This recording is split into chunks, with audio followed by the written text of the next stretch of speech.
So week 12 of summer anime, we have a lot of finishes. A lot of them finish really strong. I really liked it. Some teasers for next season. So yeah, let's get into it. So for God of High School, episode 12, we have Jaggle Take doing shit like he's being evil as always. Him and Park were kind of scrapping off the building the last episode because he cut off the limbs of Park's team members. And now he has a new Chakareki. So his old one was the shark thing. Now it's called the Impoverished, which looks like a bunch of Titan zombies, like he just summons. So instead of sharks, now he has the undead. And now his Titan zombie spirit, the Impoverished, goes against Park's nine-tailed fox spirit.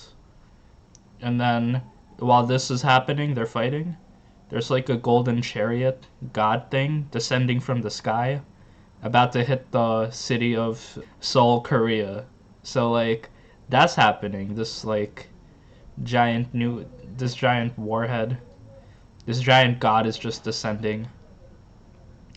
And then we have this funny government side story where the United States is intervening. They're saying, "Hey, we can't let them do what they want. So now we need to launch some nukes." So yeah, the United States is launching nukes onto Seoul, Korea. Like it's kind of weird, but yeah, they're intervening in this story.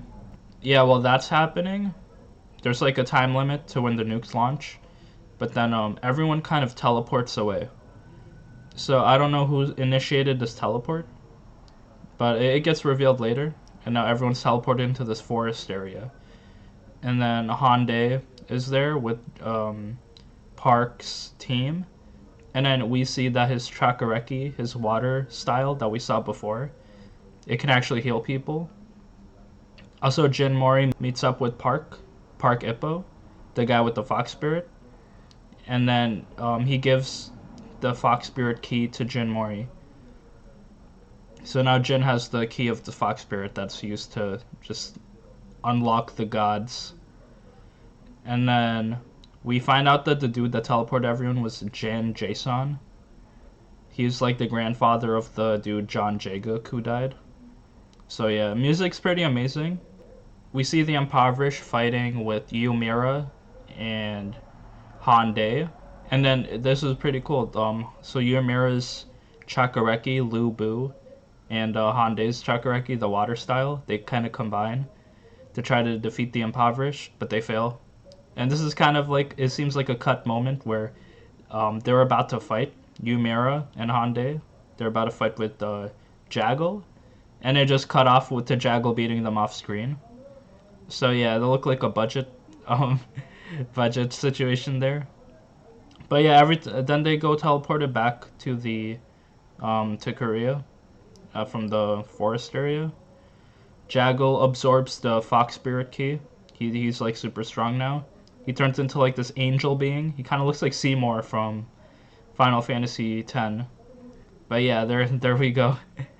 Jaggle turns into this angel being. Apparently he'll be the final boss. Well, we will see.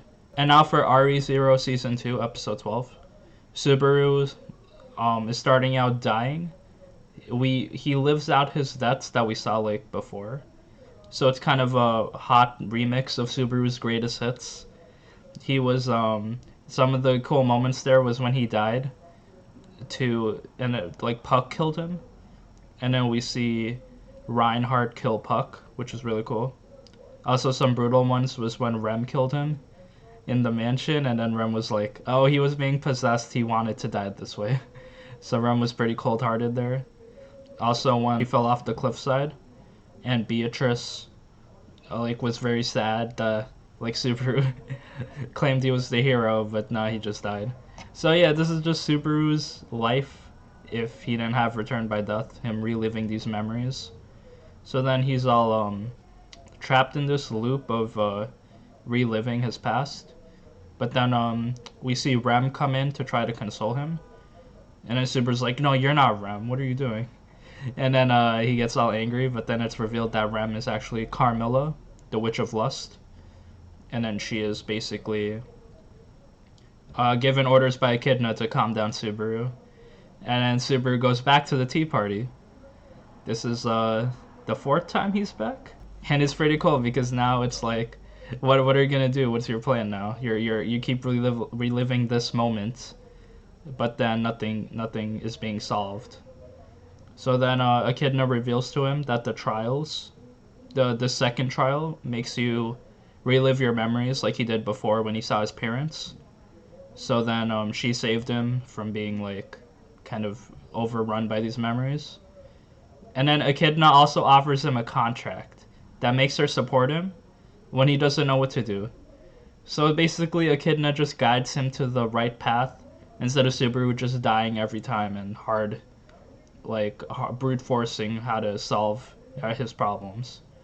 So then it's very vague what this contract does, and it's like pretty obvious that Echidna is not 100% to be trusted. Yet Subaru goes all for it. He's like, okay, I'll touch your hand to seal the contract. And I'm sitting here like, nah, don't do it, bro. So like, you're you're about to trust this witch, but then thankfully, the Witch of Wrath interrupts this deal, so she's pretty cool. She makes a return appearance, and then she just like talks shit about Echidna. Don't listen to her. She's actually evil. And then the contract, she basically has to reveal what the contract, like what Subaru is paying for the contract, like what he's giving up. And then Echidna reveals it's basically everything. Your everything you think, everything you feel, everything inside you, everything that you will do in the future. It's Echidna's property. It's pretty vague what that entails, how much she has control of your life, but basically whenever like she controls your life at that point. So that contract is not that good. We also see the Witch of Sloth, Sekhmet, which is some long kind of tired waifu character. Pretty cool design. And then the other witches come through, Typhon and Daphne. So they all kind of fight over each other. They're like, don't trust Echidna. And then Echidna kind of just has enough of it. And she reveals how obsessed she is. She just wants knowledge. She loves how Subaru can just have infinite tries. Can just do whatever he wants with no repercussion. So then she reveals that she wants everything. She wants... And then in return, you can have anything of hers. You can love her. You can have her body. It's basically like a it's like a marriage contract. It's very vague, but then, yeah, it's revealed that Subaru finally understands that Echidna is not to be trusted. And then he rejects her after finding out that she's like this fake bitch. She's not the waifu we thought she was. Well, she was, but then she's also a witch, so she has her like Witch of Greed side to her, which is just she wants infinite knowledge. It's not her fault. She's just like part of the 7 deadly sins. But yeah, that's where it is. Subaru obviously rejects her. Also, there's this reveal where Subaru asks, "Oh, did you know what would happen to Beatrice when she was in her contract?" And then Echidna says, "Oh, I helped her with her birth." So that's pretty vague, but it's implied that Echidna kind of saved her from dying from childbirth, and now this contract that she's in, there's no chosen one that she's waiting for. It's not like a specific person. It's whoever Beatrice actually chooses herself.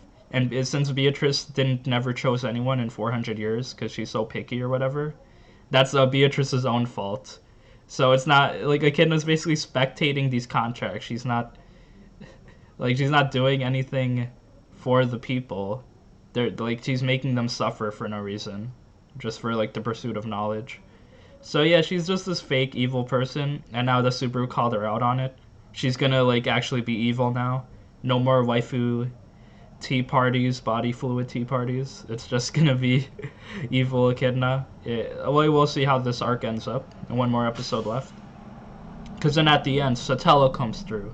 The final witch, which we don't know too much about, but she's white-haired Amelia looking again.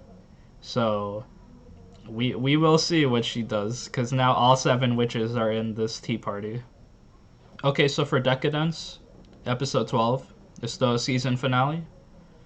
And then it was a really good finale. Everything wrapped up really well. I was really happy with how this anime turned out. Just very fun, solid story that just like told itself really well and wrapped itself up like perfectly. So then how it goes is Kabujo was controlling the Deca-Dence. So the Kumijo, the boss, was controlling the Deca-Dence. Jill called it the Kabu-Dence as like a pun. Natsume wants to help him because the Deca-Dence is kind of wrecked right now. So she wants to build him a weapon. All the gears come to help, and they basically just rebuild the Deca-Dence by the scattered parts. And then Kabu breaks his limiter to kind of power up his super drill cannon and beat the Gado. But then once he broke his limiter, he died, quote unquote died. So then that's cool. And during the fight, there was also some cool appearances. Donatello came through. We thought he sacrificed himself, but obviously death in this world is very vague. Where if you die in your avatar body, your real body is still fine. And then yeah, like it's all a feel good moment where they beat the final Gaddle, and then everything wraps up, and then we actually have a 3-year time skip after Deca-Dence was saved. So then the other guy that helped the boss with controlling the Deca-Dence, he becomes the supreme commander. So now the regime is like nice. So yeah, there's a great ending. It's like a farming simulated world instead of a battle world. There's like sports and stuff. It's like a real MMO now. So instead of like World of Warcraft raids, it turns to something like RuneScape where you can do whatever peaceful activity you want. And then Natsume is a tour guide. We see her leaving the world and just driving outside. It's a good job for her because she gets to explore the outer worlds. And now she sees Kumijo walking from the distance. So now he's finally returned. Okay, so for Fire Force, Season 2, Episode 13. This episode was pretty cool. We got some nice...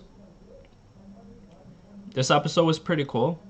It was very plot heavy. We got some big reveals. Basically one big reveal, which was that the emperor of the whole Tokyo Empire was actually an imposter, like a copy of the real emperor. And now he's actually a demon. So this whole world that they're living in was created by like demon politician. So it goes with Burns coming through. We thought he was gonna fight with Joker, but he actually talks to Joker. And then he reveals, I have the diary of Raffles' wife.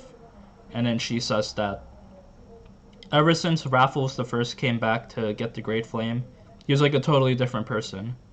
So they're using that one line to kind of, it's not hard evidence, but it's basically convincing enough to tell them that the whole world is fake.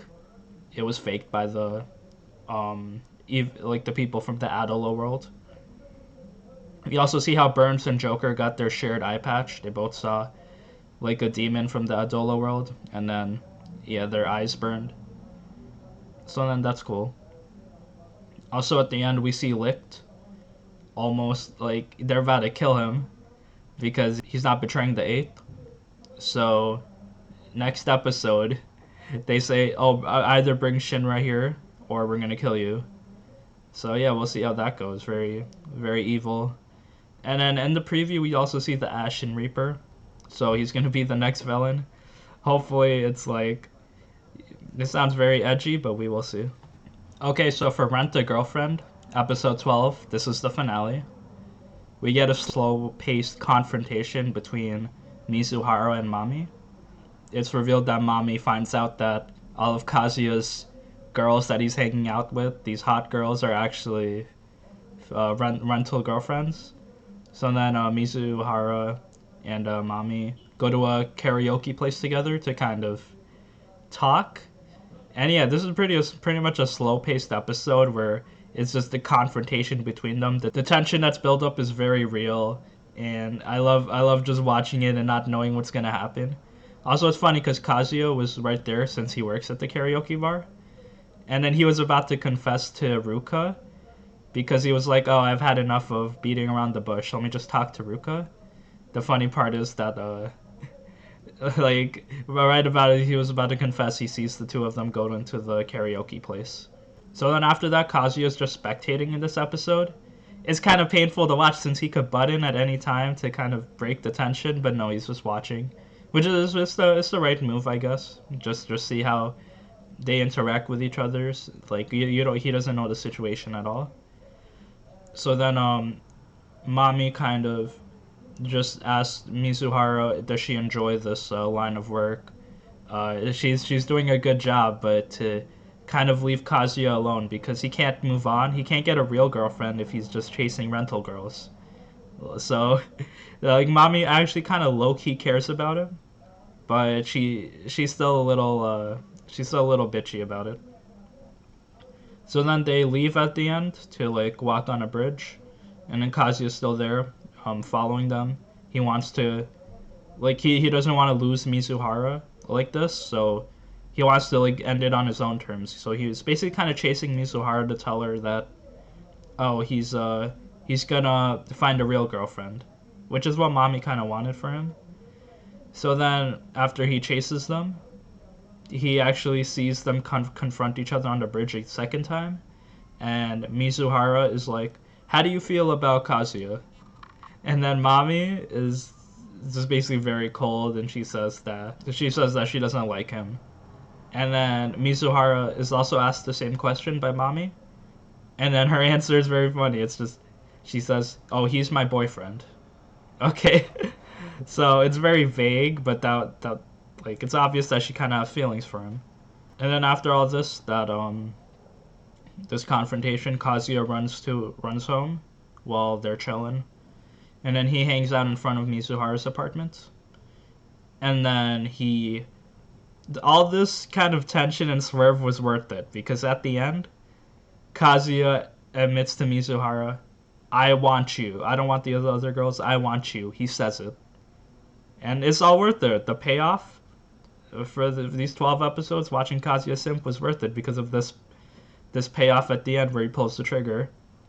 Psych. No, it wasn't, because we get a swerve after the end credits. He says, "I want you as a rental girlfriend." So he goes back on his words. The two people know what they mean, though. Mizuhara is kind of seen in her room, collapsing at these words. She's like, "Baka." Like, dumbass, bro. You can't just say that and take back your words. And Kazuya does what he does. He regrets immediately what he said, that he had to pussy out on it. So yeah, this was like a pretty good ending. And then we do see that, yeah, they said, "Bro, read the manga, you fuckos. We're not gonna pull the trigger this early." So yeah. Also, there's a season 2 coming out probably. So in maybe a year, we'll probably see more adventures of Kazuya because this season was solid. It's just that we didn't really get a lot. It was just tease after tease. But I really liked it. The concept of rent a girlfriend. If you see that anime name, you're like, yeah, this is gonna be a trash anime. Which it was, but the drama was like it was well done. So if you do like these types of stories, this is like a good anime to watch. It is like very popular show.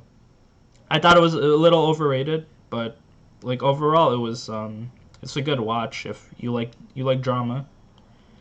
Also, at the end, we see the characters, like a quick montage of their lives. We see like the guy talk to Kazuya's grandma, like the bro, and then we see Mami in a car saying, "Oh, this is boring," and she's in a car with this suspicious blonde dude. So we don't know who that is. It might be her dad. It might be like her boyfriend or something. But yeah, like we didn't really get too much of Mami's backstory. So maybe next season, or if you read the manga, you'll find out more of why she's a bitch. So yeah, that's it for Rent a Girlfriend. So for Uzaki Wants to Hang Out, episode 12, the finale. A very nice finale, very solid. I really summed up the slice of life nature and the teasing between these two. But yeah, we like the swerve where Uzaki can't hang out with Sakurai was actually because she didn't do her summer homework, and there's only a few days left until summer is over. It's pretty real to this situation where summer is over in our real life. Also, we see a chiropractor waifu that comes in when the owner of the coffee store hurts his back. So yeah, these waifus are getting out of hand. Also, Uzaki kind of reveals that she only talks slang in front of Sakurai, which kind of makes her blush. Also, there's some fucked up drunk shenanigans that happen where Uzaki wants to kind of tease Sakurai, like he wants to know how he is when he's super drunk since he's like pretty responsible, so he never really gets super drunk. And this is pretty fucked up because how are you gonna get someone drunk, like plan to get someone super drunk and take advantage of him? Like it's not a very suspicious situation. But this episode had disclaimers like don't do this at home. Don't get people super drunk. It's not good. And then yeah, they kind of sleep together in a futon together when they're super drunk because yeah, why not? And then it's awkward, but then they don't really advance on it or do anything. So then summer's over, just like in real life. So they finish together into college, and yeah, they're gonna have more adventures together, which is great. So that's it for Uzaki. Very nice finale. It was a good slice of life, but it was very repetitive. If you've seen a few episodes, then you've seen them all basically. So if you like the characters, you can watch it. But if you just had enough of slice of life, then maybe take a break on this. Take a pass. Because all it is just big boob girl teases strong man. So for a certain scientific railgun tea, episode 25, the finale. So this goes with Misaka. She launched her railgun at the doppelganger, and then we didn't see if it connected or not. But here we see that she missed on purpose because she doesn't want to kill the doppelganger. And then the doppelganger actually reveals her true intentions, where she just wanted to die and blow the ship up that she was on, so she never gets recreated. Like, she didn't want to hurt people or destroy the world or anything. So yeah, that was her true intentions, just to, like, kill herself. But she had to go through this long process because she has the failsafe in her that tells her she can't kill herself. So that's where that goes. Misaka unleashes a railgun on her, and then the whole ship collapses. Misaka's all sad that the doppelganger body's basically wrecked. And then the doppelganger reveals actually that she is a machine with no soul. So that's why she's like suffering so much. It's like she doesn't have a purpose, even though it seems like she's like a person. She's just like artificial intelligence, basically. So then the original scientist, she comes through, but she gets shot by the evil scientist. But then she's okay because she gets saved by the doppelganger body. She gets rushed to the hospital. And then we see Scavenger at the end. It's just a basic like end of the season wrap up for everyone. Scavenger gets promoted. Since they like got demoted last time, now they got promoted. But then they don't get a payout because the company they ran for just went bankrupt because their experiment got wrecked. And then we see Misaka hang out with 10,032, Misaka clone. They had a good back and forth together. Misaki hangs out with her squad at the aquarium. They're all chilling and happy. The doppelganger also comes through in the dreams of the other girl. So then we see her giving advice and talking about other stuff. And we see it's maybe because of an organ implant from the doppelganger now that she sees her in her dreams. So yeah, it's a cool ending to this arc. Very self-contained and very nice. And the 4-woman squad is back together with Misaka, Uiharu, Saten, and Kuroko. You know, you love to see it. They've been separated for a while and now they're together. So yeah, that's it for Railgun 2. Very solid season. Very good arc, The Dream Ranker. A lot of action and just a lot of Yuri. The season was very consistent in being just so strong and just showing the best of these characters. And very Misaka focused too. So then yeah, we finally see, but we also saw Saten and Frenda get together. So yeah, a lot of cool, just different arcs coming in, different side stories for this one big side story. So for Fruits Basket, episode 25, the finale of the season, we get some good tension as we move on.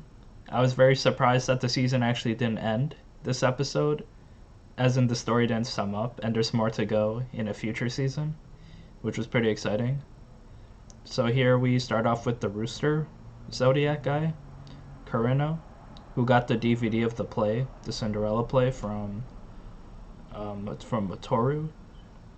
He watches the play and he gets all emotional because of the delinquent girl, the blonde girl. He kind of misses her, but he's bonded with Akito. And then throughout the story, it's just him struggling with his feelings for Akito. And then now he wants to see Toaru to kind of confirm his feelings about the blonde girl.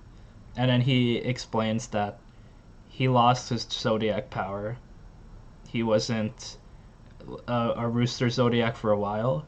This has very big implications. It means that the baby that the rabbit zodiac dude, like his baby brother or sister, is going to be a zodiac spirit, which is going to be rough on the mom. And then it also means that he doesn't have to stay with Akito. He can go wherever he wants.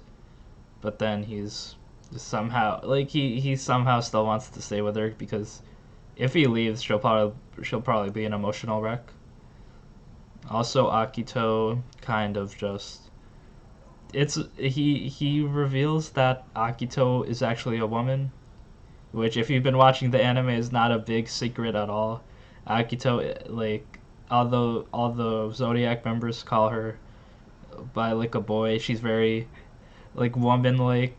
She is very close to all the dudes, and if you hear her voice, it's, like, obvious that this is a woman. So that reveal is there, and then we end off on that. So nothing really gets resolved, and we will see in a final season how stuff progresses, if Toaru can save everyone from their curse.